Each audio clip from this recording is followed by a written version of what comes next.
Hello दोस्तों, स्वागत है आप सभी का आपके अपने इस YouTube चैनल स्मार्ट अकेडमी 1 पर। दोस्तों, इस वीडियो में हम देखेंगे कक्षा 12 रसायन विज्ञान चैप्टर नंबर 7 जो कि है आपका पी ब्लॉक के तत्व। इससे हम देखने वाले हैं एक 5 अंक का काफी इंपॉर्टेंट क्वेश्चन। जी हाँ दोस्तों, ये है आपका हैबर विधि से अमोनिया का निर्माण और आपके बोर्ड एग्जाम में ये 5 नंबर के लिए पूछ जाता है। यानी दोस्तों, आपका जो हैबर विधि से अमोनिया का निर्माण होता है इसका आपको कंप्लीट सचित्र वर्णन करना होता है। आपके बोर्ड एग्जाम में इस टाइप से क्वेश्चन आता है, तो आपको इस वीडियो में मैं कंप्लीट बताने वाला हूं कि कैसा क्या प्रोसेस होता है, किस टाइप से दोस्तों अमोनिया का निर्माण होता है। ठीक है, तो चलिए शुरू करते हैं। और वीडियो अच्छा लगे तो लाइक कर दीजिएगा और चैनल पर नए हैं तो सब्सक्राइब जरूर कर लीजिएगा ताकि आपको ऐसे इंपॉर्टेंट वीडियो मिलते रहें। दोस्तों, मैं आपको 2023 बोर्ड एग्जाम में टारगेट 95% लेकर चल रहा हूं, तो ऐसे में इस टाइप के क्वेश्चन काफी अनिवार्य है आपके बोर्ड एग्जाम की दृष्टि से। तो चलिए शुरू करते हैं।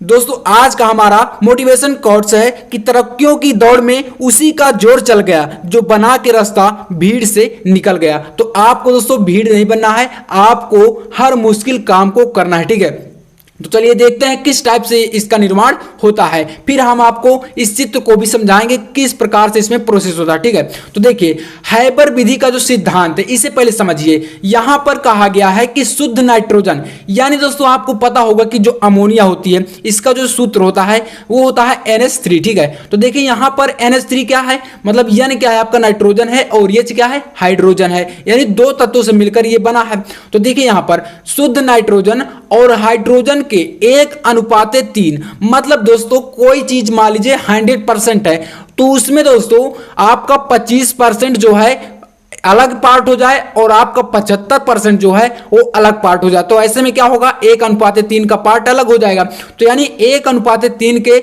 मिश्रण को गर्म करने पर अमोनिया बनता है। कहने का मतलब यहां पर जो आपका नाइट्रोजन है ये क्या है आपका 25% होगा और आपका हाइड्रोजन जो है वो जैसा कि यहां पर आप देख पा रहे हैं कि 3 है, तो अर्थात ये आपका 75% हाइड्रोजन की मात्रा होगी। तो देखिए यहां पर है Na2+3H2 और ये क्या दोस्तों, ये आपका उत्क्रमणीय अभिक्रिया का चिन्ह होता है। ठीक है, मतलब दोस्तों उत्क्रमणीय अभिक्रिया ऐसी होती है कि यहां पर अभिकारक से आप उत्पाद भी बना सकते हैं और उत्पाद से आप पुनः रिएक्शन करवा के अभिकारक बना सकते हैं। ये होती है उत्क्रमणीय अभिक्रिया। आपने ऐसा चिन्ह कई बार देखा होगा रिएक्शन में लगा हुआ, तो ये होती है उत्क्रमणीय अभिक्रिया। तो यहां पर जब इसका रिएक्शन करवाएंगे तो देखिए क्या बनेगा, 2NH3 जो कि है आपका अमोनिया, और यहां पर देखिए आपका बन रहा है 23,400 कैलोरी। ये क्या है, ऊर्जा आपकी निकलेगी।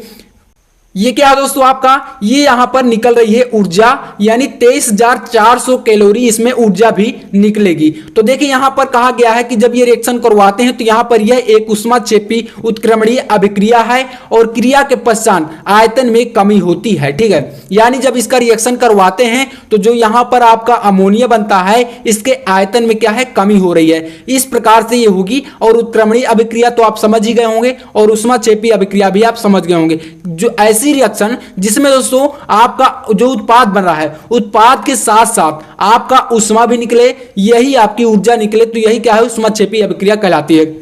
अब आपने दोस्तों क्लास 11th में एक सिद्धांत पढ़ा होगा जो होता है आपका लासैतालीय सिद्धांत, यानी इसी टाइप से आप जो भी बोलते हो तो ये होता है लासैतालीय सिद्धांत। तो इसके अनुसार कम ताप और अधिक दाब पर अमोनिया जो है अधिक उत्पन्न होगी। तो इस टाइप से ये क्या है आपका हैबर विधि का सिद्धांत है जो कि अमोनिया का प्रोसेस है। और दोस्तों मैं आपको बता दूं कि आप अगर इसी टाइप से बोर्ड एग्जाम में लिखते हैं तो दोस्तों आपको अच्छे अंक बिल्कुल मिलेंगे। सिवाय दोस्तों यहां पर जो मैंने आपके यहां पर ग्रीन पेन यूज किया है या रेड है तो आपको वहां पर black and blue he use करना। ठीक है, इस टाइप से ये प्रोसेस होता है और आपका अमोनिया बनता है। अब मेन जो आपका आता है लॉन्ग क्वेश्चन वो आता है विधि, यानी विधि आपको बतानी है कि कौन सी विधि यूज होगी हैबर विधि में। ठीक है, यानी किस टाइप का प्रोसेस होने वाला है। तो चलिए हम इसको चित्र के माध्यम से समझते हैं। उससे पहले देख लेते हैं आपका प्रोसेस जो यहाँ पर लिखा गया है। मैंने आपको शॉर्ट में लिखकर समझाया है तो आपको इसी टाइप से लिखना है, आप स्क्रीनशॉट भी ले सकते हैं। देखिए विधि में है कि जब शुद्ध N2 और H2 यानी कि शुद्ध नाइट्रोजन और हाइड्रोजन को 1:3 के अनुपात में मिलाकर 200 वायुमंडल दाब पर तप्त लोहे के बारीक चूर्ण को जिसमें मोलिब्डेनम उत्प्रेरक वर्धक मिला होता है अब दोस्तों मैंने आपको बताया कि उत्प्रेरक क्या होता है। उत्प्रेरक का कार्य होता है कि जो रिएक्शन हम करवा रहे हैं, जैसे कि यहां पर N2 और H2 की रिएक्शन करवा रहे हैं, तो उत्प्रेरक क्या होगा, वहां पर अभिक्रिया के वेग को बढ़ा देगा या घटा देगा। बाकी उसमें दोस्तों ये क्या होता है, रिएक्शन में भाग नहीं लेता, उसके वेग को घटाता या बढ़ाता है। तो ये होता है उत्प्रेरक। और हम इसमें क्या कर रहे हैं, उत्प्रेरक का उपयोग लोहे का चूर्ण मिला रहे हैं बारीक, और जिसमें क्या होगा, मोलिब्डेनम उत्प्रेरक मिला होगा, यानी एक रिएक्शन में ये तत्व होता है, ठीक है, जो मिलाया जाता है। अब समझिए, 500 डिग्री सेल्सियस ताप पर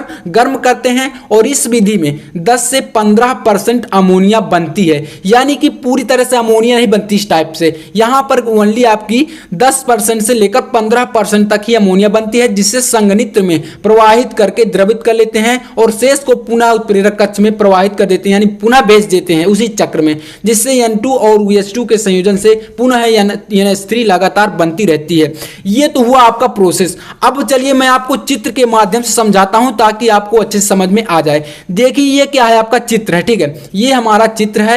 मैंने दोस्तों आपके लिए काफी मेहनत से बनाया है, तो इसलिए दोस्तों आप वीडियो को लाइक जरूर कर दिएगा और चैनल पर नए तो सब्सक्राइब कर लीजिए, क्योंकि दोस्तों आपके लिए इतनी मेहनत कर रहे हैं, ठीक है। यहां पर देखिए, समझिए थोड़ा सा, यहां पर जो आपका ये फर्स्ट पार्ट है, यहां से स्टार्ट होता है कार्य। मतलब कि यहां पर देखिए, ये जो आपका NH3 है और H2 है, यानी कि नाइट्रोजन और हाइड्रोजन गैस को 1:3 के अनुपात में यहां से भेजते हैं। और ये क्या है, आपका कंप्रेसर पंप है, यानी कि ये क्या है, एक तरह से आपका घूमता है और यहां से ये प्रोसेस इस पाइप द्वारा यहां से ये दोनों मिक्स होकर गैसें यहां से जाती हैं। अब ये आपका तीर का निशान दर्शा रहा है, इससे जाती है और यहां पर जाने के बाद जो हमारा उत्प्रेरक कक्ष है, मैंने आपको बताया था यहां पर कि उत्प्रेरक कक्ष लोहे का बारीक चूर्ण इसमें यूज होता है और मोलिब्डेनम, ठीक है। तो ये आपका उत्प्रेरक कक्ष है। तो ये दोनों गैसें मिलकर यहां से आती हैं और उत्प्रेरक कक्ष में आने के बाद यहां पर उत्प्रेरक क्या करता है, इनके वेग को बढ़ा देता है। फिर यहां से ये निकलकर इस नली द्वारा, यानी कहें तो ये पाइप जो है इसके द्वारा ये मिक्स होकर यहां पर आती है। और ये क्या है, आपका संघनित्र है, यानी जो इसे दोनों गैसों को क्या करता है, ठंडा करता है। और यहां पर हम इसमें जल मिलाते हैं और ये संघनित्र से धीरे धीरे गैस यहां पर अमोनिया जो है वो अमोनिया यहां से एकत्र होकर यहां पर आती है। और इसके बाद यहां पर आपने पढ़ा कि जो बची हुई गैस होती है, जैसे कि नाइट्रोजन और हाइड्रोजन, इसमें 15% ही अमोनिया बनता है। दोस्तों आपने पढ़ा है कि मात्र इस प्रक्रिया से 15% ही अमोनिया बनता है, ठीक है।